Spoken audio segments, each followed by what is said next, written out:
Good morning Good sir. morning, Good sir. morning, good morning. Good morning to all of you. बर, कालचं ते वाचलं का रे? अरे न्यूटनची थिअरी आणि लॅप्लेसची थिअरी वाचली का? हो. हा. न्यूटनची वाचली. मग आपण बघतोय लॅप्लेसेस फॉर्म्युला किंवा लॅप्लेसेस करेक्शन म्हणा. न्यूटनच्या फॉर्म्युल्यामध्ये लॅप्लेसने काही करेक्शन केली आणि ही करेक्शन केल्यानंतर मात्र व्हेलॉसिटी करेक्ट आली, म्हणून त्याला लॅप्लेसेस करेक्शन म्हणतोय. बघा मग न्यूटनच्या म्हणण्याप्रमाणे आपण एखादं गॅसियस मीडियम किंवा एअरच म्हणूया, कशी घेतली रे? एअर कशी घेतली? कंडक्टिव्ह. कंडक्टिव्ह, बरोबर. हेच मुद्दे लक्षात ठेवायचे रे. एअर कशी घेतली आपण? कंडक्टिव्ह स्वरूपाची आहे. मग कंडक्टिव्ह स्वरूपाचे असेल तर काय होतं? कॉम्प्रेशन आणि रेरिफ्रॅक्शन ज्या ज्या रिजनला होतात त्या ठिकाणी काय होतं टेम्परेचर संदर्भात?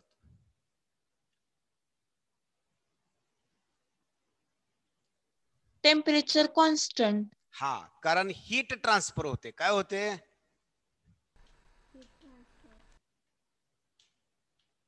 एअर कंडक्टिव्ह असल्यामुळं हीट काय झाली? कॉम्प्रेशनच्या ठिकाणी जी वाढली ती ट्रान्सफर झाली बाजूला, रेरिफ्रॅक्शनच्या ठिकाणी कमी पडली ती तिकडून घेतली गेली, म्हणजेच हीट ट्रान्सफर झाली.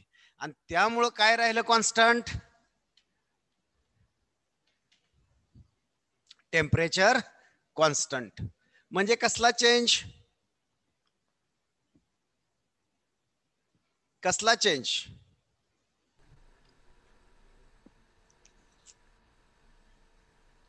Isothermal change. Isothermal change.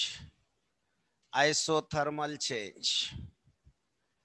आणि मग आयसोथर्मल चेंज मध्ये टेम्परेचर कॉन्स्टंट असतं, म्हणजे प्रेशर आणि व्हॉल्यूम दोघं एकमेकाच्या प्रोपोर्शन मध्ये बदलतात, म्हणजे इनव्हर्सली प्रोपोर्शनल, बरं का?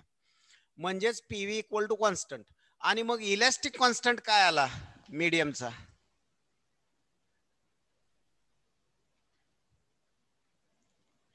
मीडियमचा नाही, तेच की बल्क मॉड्युलस काय आला? Pressure, P. प्रेशर. बरोबर, प्रेशर एवढा.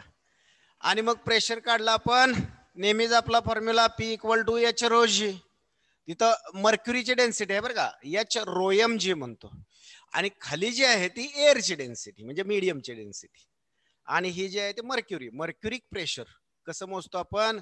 तर बॅरोमीटर तिथं ठेवला, करेक्ट व्हर्टिकल ठेवला की बॅरोमीटर मधला जेवढं प्रेशर असेल तिथं तेवढं हाईट वाढत जाते मर्क्युरीची. मग ती वाढलेली हाईट एच, मर्क्युरीची density 13,600 kg per cubic metre, आणि जी काय 9.8 नेहमीप्रमाणे. आणि मग अशा पद्धतीनं प्रेशर काढलं आणि त्यात टाकलं.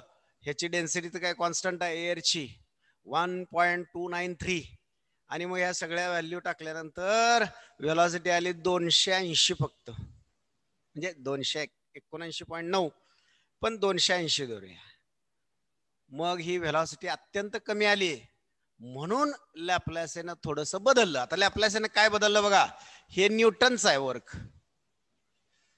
मग आता लॅप्लेसच्या म्हणण्यानुसार बघा, लॅप्लेस म्हणतो V equal to square root of त्या मीडियमचा इलास्टिक कॉन्स्टंट डिवायडेड बाय त्या मीडियमची डेन्सिटी. हे मान्य. पण लॅप्लेसने एअर घेताना कशी घेतली त्याच्यावरून सांगायचं. Non conductive. नॉन कंडक्टिव्ह, बरोबर. नॉन कंडक्टिव्ह स्वरूपाची एअर घेतली. आणि मग हीट ट्रान्सफर झाली का? जिथं कॉम्प्रेशन झालं तिथं हीट जादा होते, ती तिथंच राहिली, म्हणजे टेम्परेचर वाढलं. आणि जिथं रेरिफ्रॅक्शन झालं तिथं हीट कमी पडली, म्हणजे त्या ठिकाणी काय झालं? टेम्परेचर कमी झालं. अशा पद्धतीनं हीट ट्रान्सफर झालीच नाही शेजारच्या एअरला, आणि त्यामुळं टेम्परेचर कॉन्स्टंट राहिलं नाही, टेम्परेचर बदललं तिथलं. म्हणजेच कसं घेतलं मीडियम?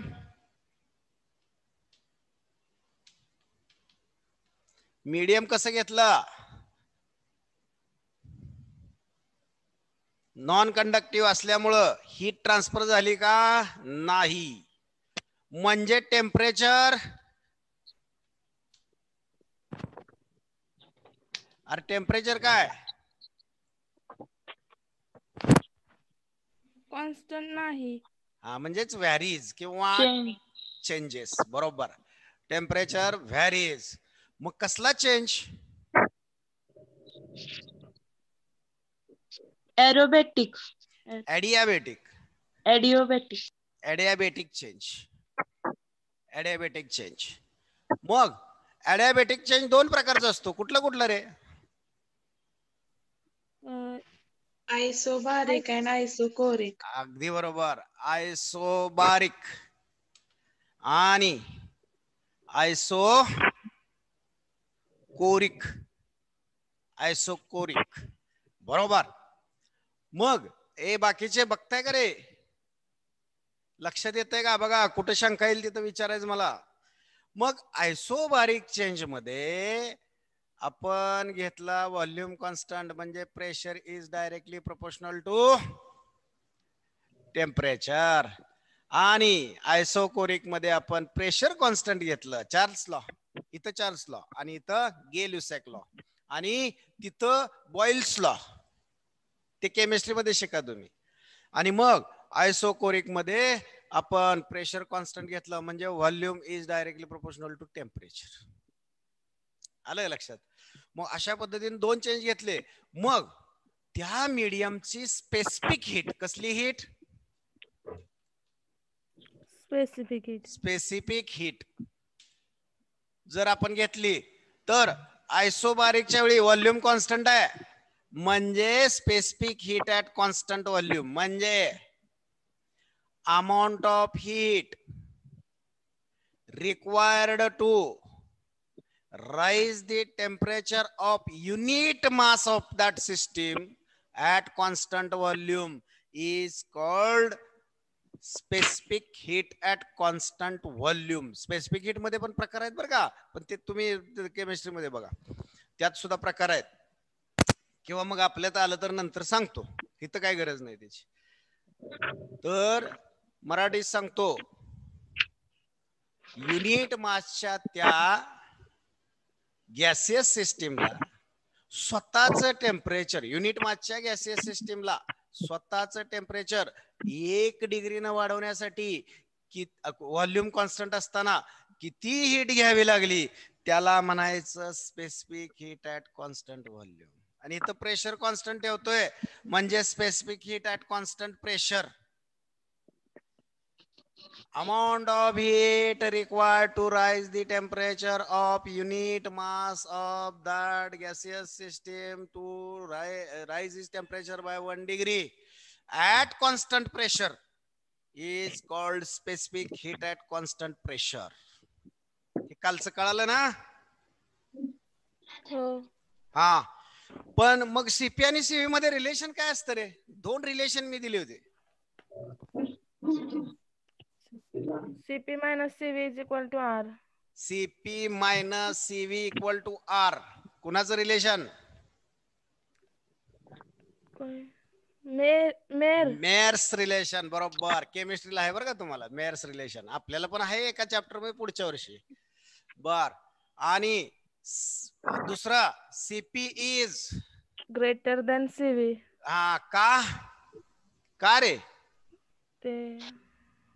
तर प्रेशर कॉन्स्टंट ठेवताना घेतलेली हीट दोन कारणासाठी वापरली जाते. एक, स्वतःच टेम्परेचर वाढवणे, आणि दुसरा वर्क करणे, पिस्टन वर ढकलायचं. आलं का? लक्षात आलं का? हा, म्हणजे प्रेशर कॉन्स्टंट ठेवत असताना ही सिस्टीम काय करते, घेतलेली हीट थोडी वर्क करण्यासाठी वापरते, आणि राहिलेली हीट टेम्परेचर वाढवण्यासाठी, त्यामुळं युनिट डिग्रीनं टेम्परेचर राईज करण्यासाठी हीट जास्त लागते, कारण त्यातली काही वर्क करायला गेली, एनर्जी आहे ती, आणि मग सीपी जास्त असतो. हिथं मात्र बाहेरून आपण वर्क करतो, सिस्टीम स्वतः करत नाही, आपण करतो बाहेरून वर्क पिस्टनला तिथंच ठेवण्याचं, आणि त्यामुळं ह्यातली घेतलेली हीट फक्त टेम्परेचर वाढवणे एवढ्या एकाच कारणासाठी वापरली जाते. आणि त्यामुळं specific heat at constant volume is less than specific heat at constant pressure. आणि मग लॅप्लेसने काय केलं, ह्याचा ऍडियाबॅटिक रेशो घेतला. कसला रेशो? ऍडियाबॅटिक रेशो. ऍडियाबॅटिक हा, रेशो. कुठल्या चिन्हाने दाखवलंय? Gamma. Gamma. Gamma equal to CP divided by CV. CP divided by CV. बरोबर. आता तुम्हाला ह्या गॅमा संदर्भात अजून एक माहिती देतो, तेवढी लक्षात ठेवायची बरं का, लक्षात ठेवायची. बघा, हा जो ऍडियाबॅटिक कॉन्स्टंट असतो का नाही, तुमचा जर मोनो ऍटॉमिक गॅस असेल, कसला gas? Mono atomic. Mono atomic म्हणजे एकाच ऍटमचा गॅस. उदाहरणार्थ कुठला? अरे पिरियोडिक टेबल झालं की नाही तुम्हाला? हायड्रोजन. नाही, हायड्रोजन H2 असतो, दोन ऍटम असतात. क्लोरीन 2 ऍटम असतात. हेलियम. बरोबर. ते सगळे इनर्ट गॅसेस रे, इनर्ट गॅसेस. हेलियम तुम्हाला केमिस्ट्रीला आहे ना पिरियोडिक टेबल? होय.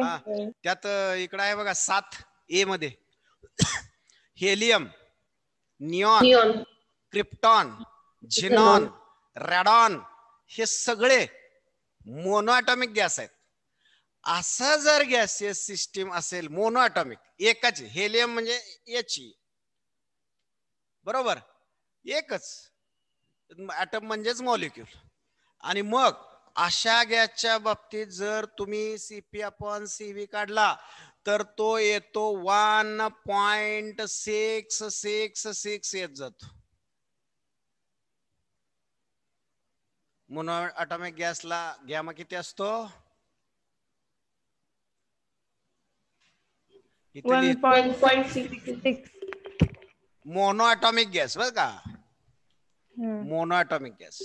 बर, आता डाय ॲटॉमिक गॅस जर असेल, डाय ॲटॉमिक, आता मग सांगितले की तुम्ही हायड्रोजन, क्लोरीन, ऑक्सिजन, O2 असा पुन्हा कार्बन मोनॉक्साईड CO, कार्बनचं एक आणि ऑक्सिजनचं एक CO, अशा पद्धतीचे जर गॅसेस असतील, आणि त्यात पण दोन प्रकार आहेत, एक जर ही सिस्टीम रिजिड असेल, रिजिड सिस्टीम, तर गॅमा असतो 1.41.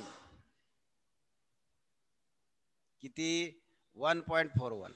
सॉरी, नॉन रिजिड असेल तर, आणि रिजिड जर असेल, तर त्याची किंमत असते 1.33. आणि जर हे डायॲटॉमिकचं झालं बरं का, आणि जर पॉलीॲटॉमिक असेल, पॉलीॲटॉमिक म्हणजे अनेक, आता उदाहरणार्थ NH3, हायड्रोजनचे 3 आणि नायट्रोजनचा 1, अमोनिया म्हणजे 4 ॲटमचा एक मॉलिक्यूल.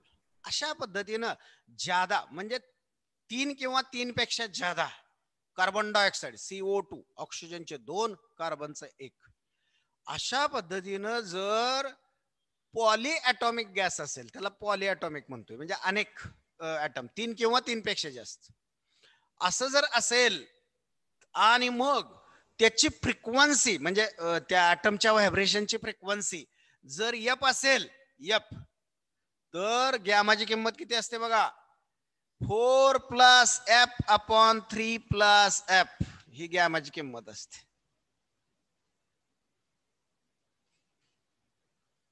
फक्त लक्षात ठेवा, जातात कुठेतरी आहे केमिस्ट्रीमध्ये, तुम्हाला कुठेतरी असणार आहे बघा.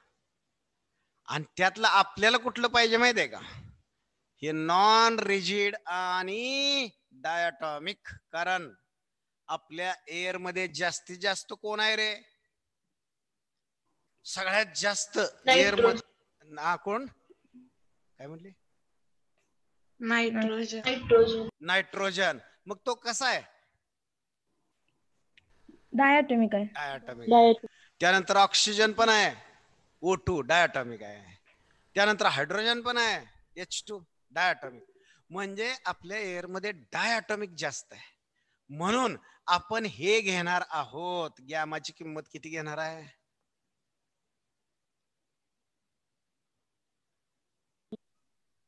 1.41. हा, अगदी बरोबर. बर, लक्षात आलं का? पुसू का? पुन्हा आलं तर कुठं सांगेन आणखी याच्याबद्दल कशी येते किंमत. बघा आता. आणि मग अशा पद्धतीनं हे गॅमा म्हणजेच ॲडियाबॅटिक कॉन्स्टंट यानं लॅप्लासियन कॅल्क्युलेट केला आणि मग त्यानं दाखवून दिलं की एअर नॉन कंडक्टिव्ह असल्यामुळं इलास्टिक कॉन्स्टंट जो आहे म्हणजेच बल्क मॉड्युलस, हा bulk modulus gamma time pressure येतो. त्याने कसं दाखवलं बघा. आता हे तुम्ही लिहायच नाही बरं का, तुम्ही लिहायच नाही, फक्त लक्षात ठेवा कसं येतं ते. मग ॲडियाबॅटिक चेंज असेल तर पीव्ही इक्वल टू कॉन्स्टंट येत नाही.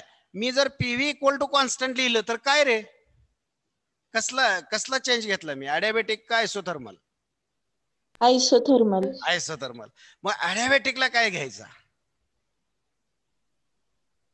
PV raise to gamma. हा, P into V raise to gamma, volume raise to gamma equal to constant for adiabatic change. For adiabatic change, for adiabatic change. आता हे पण तुम्हाला केमिस्ट्रीमध्ये आहे बरं का.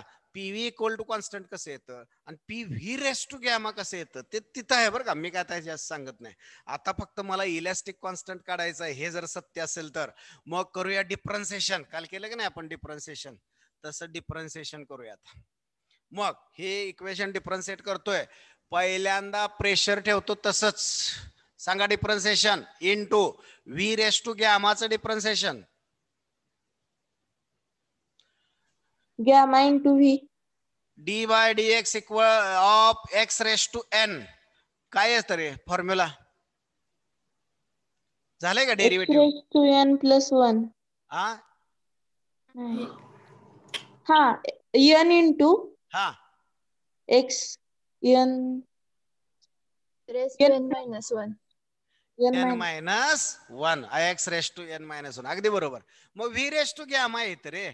मग व्ही रेस टू गॅमा आहे. मग एन म्हणजे गॅमा आणि एक्स म्हणजे व्ही आहे, व्हॉल्यूम. हा, gamma into V raise to gamma V minus raise 1. To gamma minus 1 into dV. तुम्ही म्हणाल आता मग डीव्ही कसा घेताय? हा डीएक्स मी इकडे घेऊ का? हा डिवायडेड आहे, इकडे काय येणार? हा, बघा इथं लक्षात आलं का? म्हणजे मी डीव्ही का घेतला लक्षात आलं का? नाही तर पुन्हा मुलं म्हणतात डीव्ही का घेतला. अरे डी बाय डीव्ही घेतोय ना आपण, मग इथं डीव्ही नाहीच आहे, मग तो डीव्ही घ्यायला नको का इकडं ह्याच्यासारखं? आलं का डोक्यात? हा, differentiation of V raise to gamma equal to gamma into V raise to gamma minus 1 into DV. हे बघा ह्याच्यासारखं रे. मग D by DV of V raise to gamma म्हणजेच gamma into V raise to gamma minus 1. ह्या DV इकडे आणला तर डी बाय डीव्ही आला का? डेरिव्हेटिव्ह झालं नाही अजून मॅथ्स मध्ये? नाही झालं? अरे काय सांगताय, नाही झालं सर. बर मग लक्षात ठेवा. हे बघा मी काय केलं लक्षात आलं का? डीएक्सच्या हो. विथ रिस्पेक्ट म्हणजे एक्स मध्ये इथं काय करतो डेरिव्हेटिव्ह म्हणजे काय करतो बघा. एक्स मध्ये जर डीएक्स एवढा चेंज होत असेल तर एक्स रेस टू एन मधला चेंज किती? तर n into x raise to N minus 1 into dx. ते डेरिव्हेटिव्ह शिकवताना सर शिकवतील. डेरिव्हेटिव्ह एक मोठा चॅप्टर आहे तुम्हाला 11वीला, इंटिग्रेशन आणि डेरिव्हेटिव्ह. हा बघा आता. मग आता प्लस प्लस आता व्हॉल्यूम कॉन्स्टंट आणि प्रेशर मधला बोला की अरे प्रेशरचा change D by D P of P किती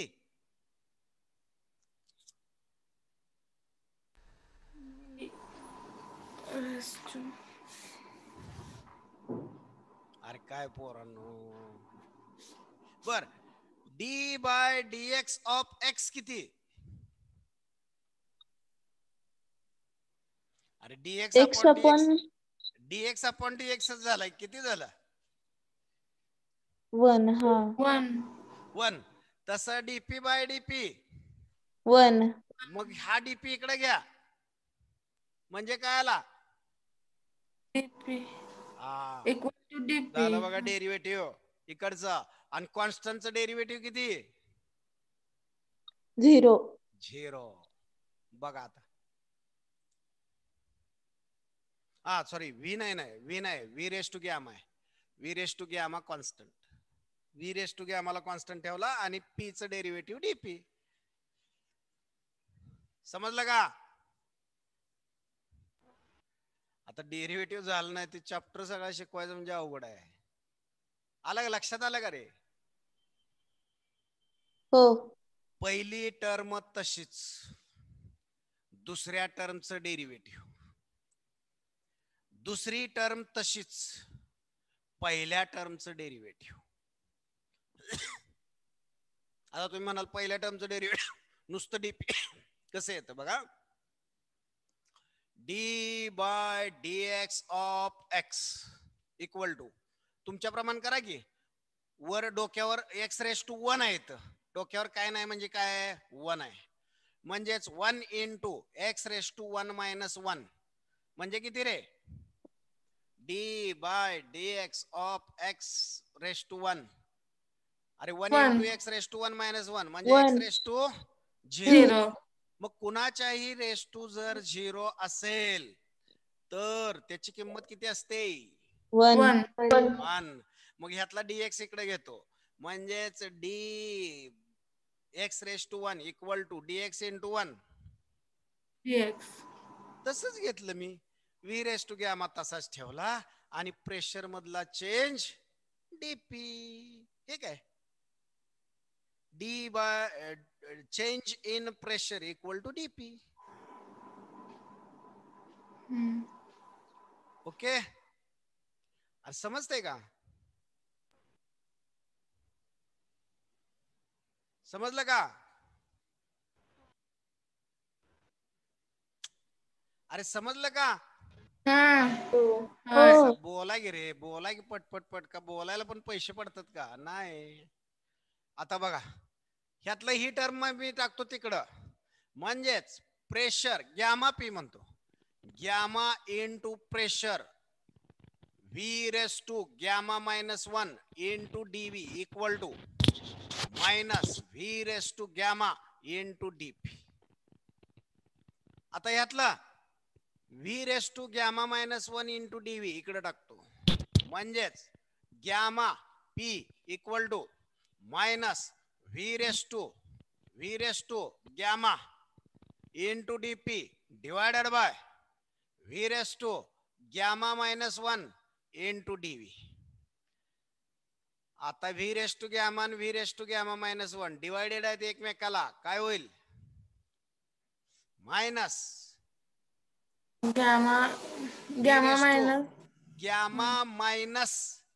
gamma minus 1 into DP upon dV हे डीपी आणि डीव्ही बाजूला घेतला ह्याला वर घेतलं मी तर ह्याला वर घेतलं तर ह्याची पॉवर झाली निगेटिव्ह म्हणजे गॅमा झाला निगेटिव्ह 1 झाला पॉझिटिव्ह झाला का अरे x raise to n divided by x raise to p असं असेल तर इथं लिहितो आपण x raise to N minus p आणि मल्टिप्लिकेशन मध्ये x raise to n into x raise to p गुणाकार असेल तर x raise to N plus p मग इथं डिव्हिजन आहे म्हणजे हा खालचा गॅमा मायनस 1 याच्यातून मायनस करायला पाहिजे केला मी आता मायनस ना आत मल्टिप्लाय करतो. So it is equal to minus V gamma minus gamma plus 1 into DP upon DV. म्हणजेच it is equal to gamma gamma gets cancel म्हणजे 0. राहिलं काय वर आता डोक्यावर 1 डीपी अपॉन डीव्ही. काय रे बल्क मॉड्युलस. बरोबर. It is equal to K म्हणजेच इलास्टिक कॉन्स्टंट किती आला gamma P gamma times pressure. आता हे इथून ते इथपर्यंत तुम्हाला नाही बरं का, तुम्ही डायरेक्ट हे लिहायचंय. मी चौकट मारले की नाही, हा ते डायरेक्ट तुम्ही लिहायचंय बरं का. कसं येतं हे लिहायचं नाही, फक्त तिथं एकच वाक्य लिहायचं. For the adiabatic change PV raised to gamma equal to constant and hence elastic constant is bulk modulus is nothing but gamma times P. मागच्या न्यूटनच्या ह्याच्यामध्ये आपण घेतला होता नुसतं प्रेशर, आता काय घेतोय गॅमा टाइम्स प्रेशर घेतोय. समजलं का? हा मग आता टाकूया व्हॅल्यू. व्हॅल्यू हे टाकूया आता कुठल्या या इक्वेशन 1 मध्ये टाकूया. म्हणजे काय झालं बघा, velocity of mechanical longitudinal mechanical wave according to Laplace is nothing but gamma times P upon rho. आणि मग बॅरोमीटर मर्क्युरीच्या बॅरोमीटरनं आपण प्रेशर मोजूया मागच्या सारखं. म्हणजेच pressure equal to barometric height of mercury density of mercury into G H rho G. पण ती मर्क्युरीची density आहे आणि खाली ही कोणाची डेन्सिटी आहे रे? मीडियमची. हा, ज्या मीडियम मधून ती लॉन्जिट्युडनल वेव्ह तयार झाले त्या मीडियमची डेन्सिटी आहे.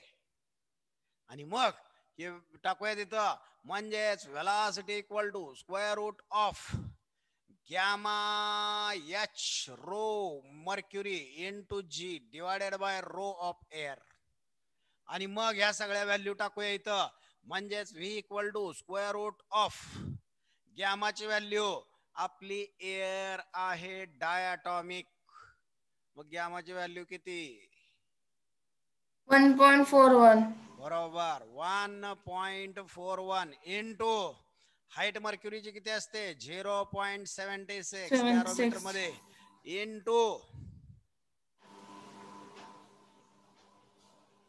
इंटू मर्क्युरीची density 13,600 into G 9.8 divided by 1.293 ही डेन्सिटी एअरची. बघा आता. आणि मग ह्या सगळ्या व्हॅल्यू तुम्ही कॅल्क्युलेट करत बसायचं नाही बरं का. इथनं पुढं थिअरी मध्ये कॅल्क्युलेशन करायची नाहीत, डायरेक्ट लिहायचं. हे जर आपण कॅल्क्युलेट केलं तर व्ही इक्वल टू किती येतो 332.2 मीटर पर सेकंद.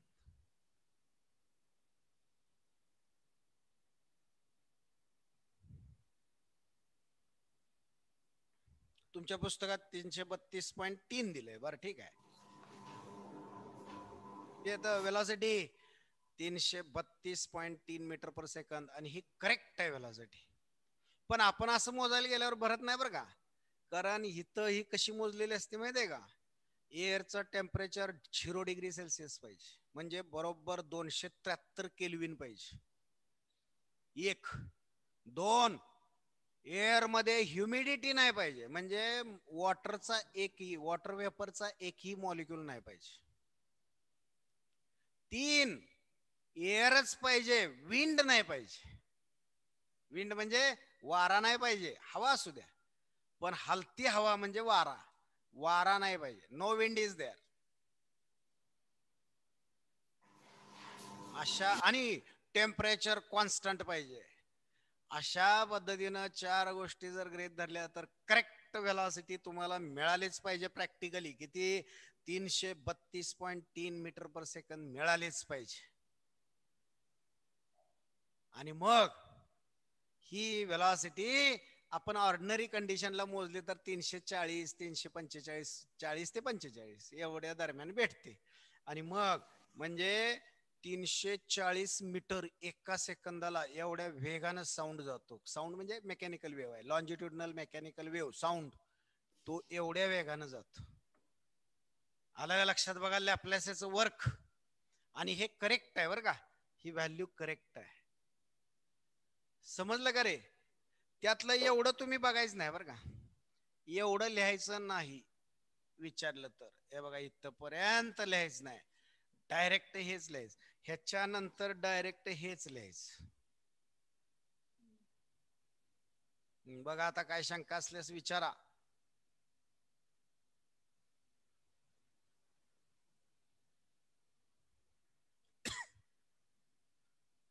आणि थेरी आहे बरं का, थेरी मध्ये विचारलं तर ही कॅल्क्युलेशन करत बसायचं नाही, लक्षात ठेवायचं. नाहीतर ही कॅल्क्युलेशन करत बसाल तो काय प्रॉब्लेम नव्हे. इथं अजिबात कॅल्क्युलेट करत बसायचं नाही, डायरेक्ट लिहायचं. मागच्या याच्यात पण न्यूटनच्या फॉर्म्युल्यामध्ये पण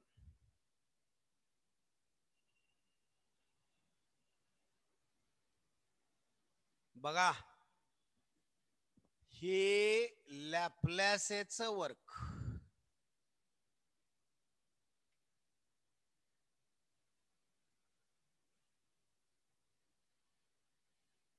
आणि हे न्यूटनचं कालचं घेतलेलं आपण.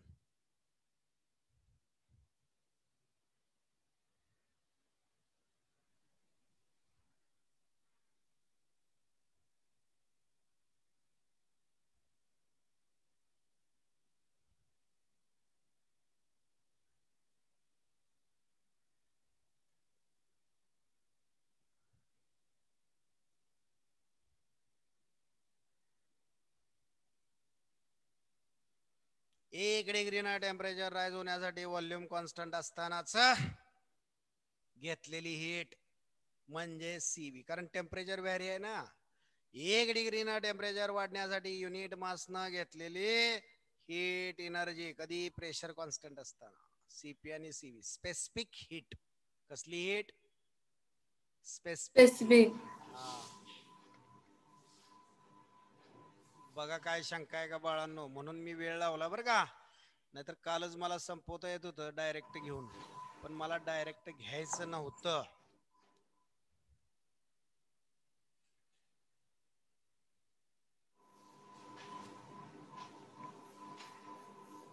लिहिता येईल का पॅरेग्राफ? हा, किंवा मुद्देच लिहायचे. काय सांगितलं बाबा त्यानं लॅपलेसनं? हे मुद्देच लिहायचे. पॅरेग्राफ लिहिला नाही तरी चालतो, मुद्दे मुद्दे लिहिले तरी चालतात. चालतात म्हणजे मुद्देच लिहायचे असतात. आपलं सायन्स हे मुद्देसूद असतं. तुमच्या त्या ह्याच्यासारखं नसतं, हिस्ट्री सिविक्स सारखं.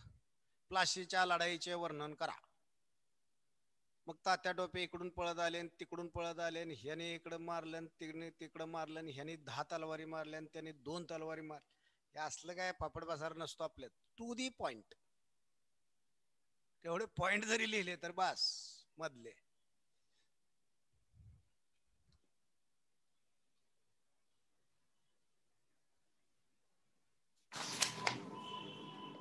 जाऊया का बाळांनो पुढं?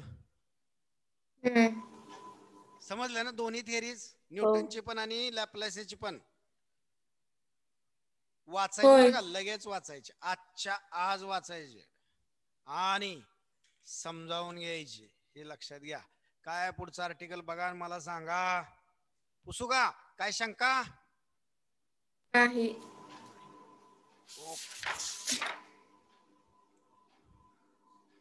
हे विचारले मुद्दे तर लगेच सांगता आले पाहिजेत पटापट. न्यूटननं काय केलं आणि लॅपलेसनं काय केलं.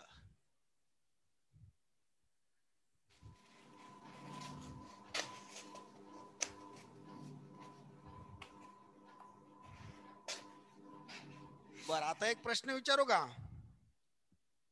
हा. Distinguish between Newton's theory and Laplace's theory for the calculation of velocity of sound in medium. Velocity of sound म्हणा किंवा velocity of longitudinal mechanical wave in medium. Distinguish. According to Newton, हा air is conductive. बरोबर. आणि According to Laplace, air is non-conductive. बरोबर. दुसरा 4 मुद्दे झाले पाहिजेत. Temperature constant. According to Newton temperature constant. आणि इकडे Changes. टेम्परेचर चेंजेस किंवा टेम्परेचर व्हॅरीज. बरोबर. नंबर 3.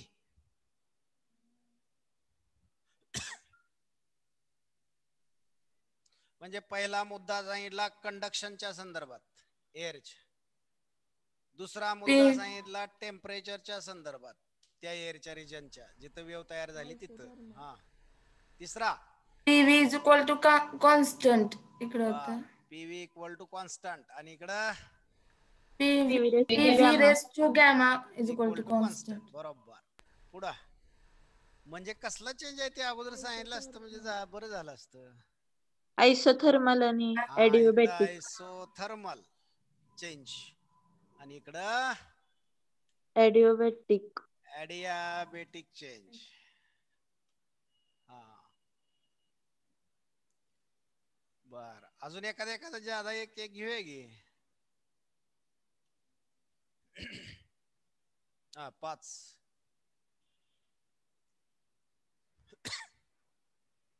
इलास्टिक कॉन्स्टंट किती आला इथं? इलास्टिक कॉन्स्टंट किती आला सांगा की. Pressure इथं is प्रेशर equal आणि to P इथं gamma gamma P. Times pressure. बरोबर. नंबर 6. अजून एखादा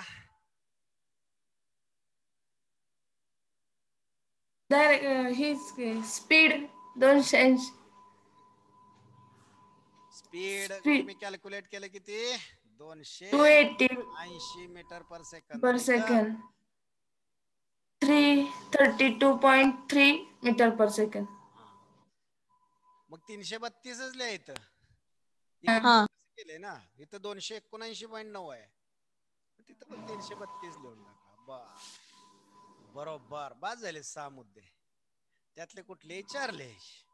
ओके. हो. बर. काय पुढचं आर्टिकल बघा सांगा मला.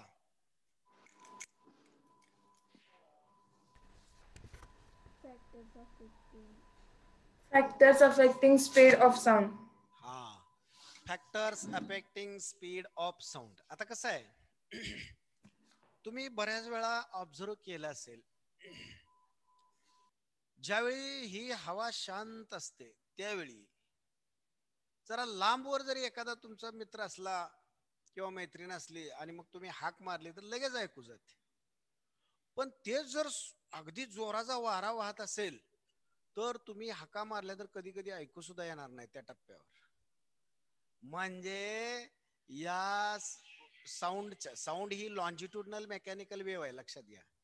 मग ट्रान्सव्हर्स असू द्या किंवा लॉन्जिट्युडनल असू द्या मेकॅनिकल वेव्हवर अशा पद्धतीनं मीडियमच्या मोशनचा परिणाम होतो. दुसरी गोष्ट उन्हाळ्यामध्ये तुम्ही जर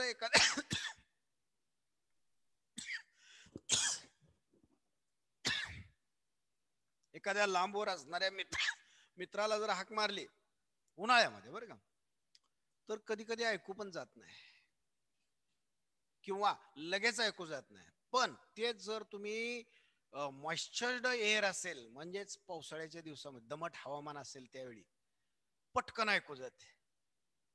म्हणजे या एअर मीडियम मध्ये एअरचे मॉलिक्यूल सोडून जर दुसरं कोण असेल तरी त्याच्यावर स्पीडचा त्या साऊंडच्या स्पीडवर परिणाम होतो. म्हणजेच मेकॅनिकल वेव्हवर परिणाम होतो, व्हेलॉसिटीवर परिणाम होतो किंवा स्पीडवर परिणाम होतो. अजून टेम्परेचर ते झालंच. चौथी महत्वाची गोष्ट कधी कधी जर या मीडियमच्या कन्स्टिट्युएंट मध्येच चेंज झाला, आता केमिकल चेंज होत नाही सोडा, पण समजा केमिकल चेंज झाला तरी सुद्धा या मेकॅनिकल वेव्हच्या स्पीडवर त्याचा परिणाम होतो. मग प्रेशर टेम्परेचर त्याचबरोबर आणखी काय ह्युमिडिटी, आर्द्रता किंवा आणखी काय, ह्या सगळ्यांचा त्या स्पीडवर काय परिणाम होतो, कुठले कुठले फॅक्टर या स्पीडला अफेक्ट करतात, याची थोडीशी चर्चा आपल्याला या आर्टिकल मध्ये करायची आहे. मग कुणाचं पहिल्यांदा घेतलंय बघा, ए, कुणाचा इफेक्ट घेतलाय? प्रेशर. इफेक्ट ऑफ प्रेशर, बरोबर. प्रेशरचा इफेक्ट काय होतो बघूया स्पीडवर वेव्हच्या. तर त्यासाठी लॅपलेसचं इक्वेशन घेतो तुम्ही. आता लॅपलेसच वापरायचं बरं का, न्यूटनचं इक्वेशन घ्यायचं नाही, कारण ते डिस्कार्ड केलं आपण. मग speed equal to gamma times pressure divided by density of the medium, बरोबर. आता मीडियमची डेन्सिटी म्हणजेच ती वेव तयार होत असताना जेवढं काय मीडियम त्यामध्ये सहभागी आहे, त्या मीडियमचं मास जर m असेल बघा, आणि त्या मीडियमचा व्हॉल्यूम जर v असेल, तर मास पर युनिट व्हॉल्यूम म्हणजेच डेन्सिटी. म्हणजेच v equal to square root of gamma times pressure upon mass, आणि व्हॉल्यूम गेला वर. मास अपॉन व्हॉल्यूम इथं टाकला, व्हॉल्यूम गेला रिव्हर्स मल्टिप्लाय न वर गेला. बट ऍट कॉन्स्टंट टेम्परेचर, आपण टेम्परेचरचा परिणाम आता सध्या घेत नाही, म्हणजे टेम्परेचर कॉन्स्टंट इक्वल म्हणजेच बॉइल्स लॉ. बॉइल्स लॉ म्हणजे काय? बॉइल्स लॉ मॅथमॅटिकल कसं सांगता Boyle's law? PV is equal to constant. PV equal to constant. मग मला सांगा, प्रेशर व्हॉल्यूम, जेवढं प्रेशर वाढेल तेवढा व्हॉल्यूम कमी होतो, जेवढा व्हॉल्यूम प्रेशर कमी होईल तेवढा व्हॉल्यूम वाढतो. म्हणजे प्रेशर आणि volume they are inversely proportional to each other. Pressure is inversely proportional to volume. मग जेवढा व्हॉल्यूम वाढेल तेवढं प्रेशर कमी, म्हणजे प्रेशर कमी झाल्यावरच व्हॉल्यूम वाढतो, आणि प्रेशर वाढलं की व्हॉल्यूम कमी होतो. म्हणजेच PV दोघांचा प्रॉडक्ट, ज्या प्रपोर्शन मध्ये प्रेशर वाढतं त्या प्रपोर्शन मध्ये व्हॉल्यूम कमी होतं, ज्या प्रपोर्शन मध्ये प्रेशर कमी होतं त्या प्रपोर्शन मध्ये व्हॉल्यूम वाढतं. म्हणून प्रॉडक्ट ह्याचा मात्र कायम कॉन्स्टंट राहतो. कधी टेम्परेचर कॉन्स्टंट घेतलंय बरं का आपण, टेम्परेचर त्या मीडियमचं बदलणार नाही, बाकी काय बदलणार नाही, फक्त प्रेशरचा विचार करतोय आपण, मग बाकी सगळं कॉन्स्टंट. मग अशा पद्धतीने टेम्परेचर कॉन्स्टंट असेल तर PV इक्वल टू कॉन्स्टंट असतो. आणि मग मास आणि गॅमा तर काय कॉन्स्टंटच. Mass of that medium is not changes. मासवर परिणामच होत नाही, ग्रॅव्हिटेशनचा म्हणा कशाचाही परिणाम होत नाही. आणि मग म्हणजे ह्या चॉकचं मास मी जर काही भाग काढून टाकला तरच कमी होईल, किंवा काही भाग आणून ह्याला चिटकवला तरच कमी वाढेल, नाहीतर मास काय नॉन चेंजेबल म्हणजेच कॉन्स्टंट. आणि गॅमाला तर काय म्हणताय तुम्ही, गॅमाला काय म्हणताय, गॅमाला काय म्हणताय तुम्ही?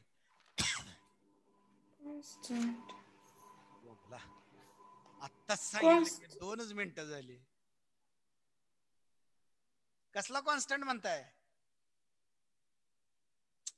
ऍडियाबॅटिक. लक्षात ठेवा की रे, 2 मिनिटात लगेच विसरताय. ऍडियाबॅटिक कॉन्स्टंट का असं काय ठरवलंय? बाकीच्या विषयाचं फक्त लक्षात ठेवायचं, फिजिक्स लगेच विसरून टाकायचं, असं काही ठरवलंय का? तर याला म्हणतो आपण की आम्हाला ऍडियाबॅटिक कॉन्स्टंटच आहे दिलेल्या एअर मीडियम साठी. मग काय झालं रे, V इक्वल टू काय, सगळेच कॉन्स्टंट. मग त्यांचा प्रॉडक्ट पण कॉन्स्टंट, त्यांचा डिव्हिजन पण कॉन्स्टंट, आणि त्याचा स्क्वेअर रूट काढला तर कॉन्स्टंटच राहणार आहे. सगळेच कॉन्स्टंट. टेम्परेचर कॉन्स्टंट तर PV कॉन्स्टंट, गॅमा कॉन्स्टंट, मास कॉन्स्टंट. म्हणजे सगळं कॉन्स्टंट म्हणजे व्हेलॉसिटी काय, म्हणजे स्पीड काय, कॉन्स्टंट. म्हणजे कोणत्याही प्रकारे त्या मीडियमच्या प्रेशरच्या चेनचा इफेक्ट त्या वेव्हच्या मेकॅनिकल वेव्हच्या स्पीडवर होत नाही. प्रेशर किती पण बदलू दे, स्पीड बदलत नाही. No effect of pressure.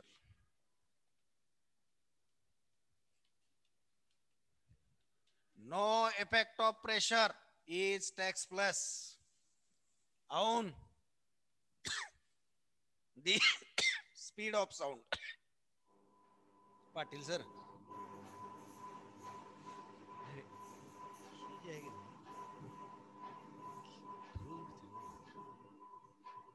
आणि ते सगळं खडूचं नाकात जाते काय लवकर कॅन्सर होईल.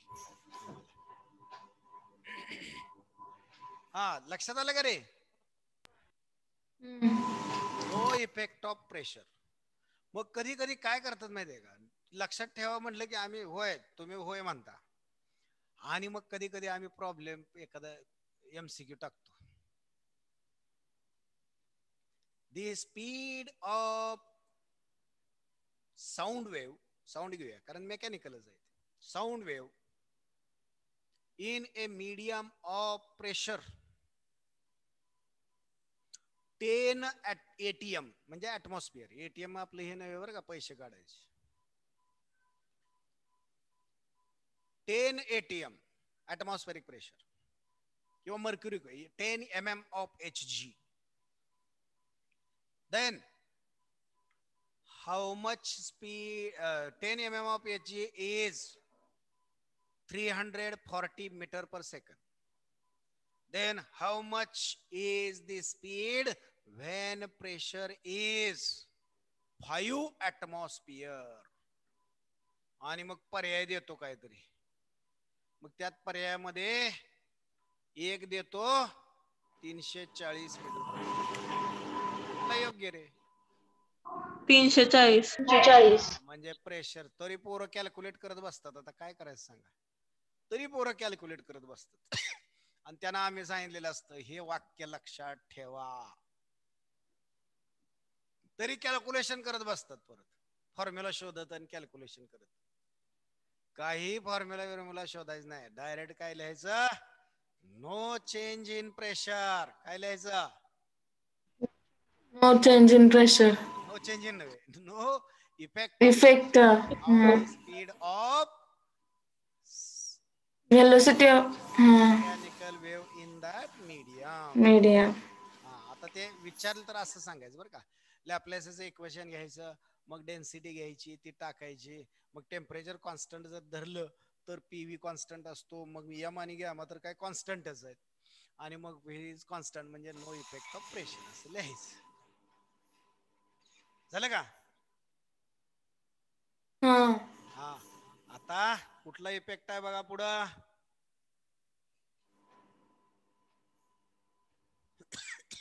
टेम्परेचर उद्या घेऊया का. हा तेवढं वाचा बरं का. वाचा तेवढं. आणि सगळ्यात महत्वाचं म्हणजे न्यूटनचं वर्क आणि लॅप्लासचं वर्क दोन्ही डोक्यात बसली पाहिजेत बरोबर. आता काय डिस्टिंग्विश वगैरे घेतलंय म्हटल्यावर तुमच्या डोक्यात बसलेच ते. हा तरी पण वाचा जरा थोडस. ओके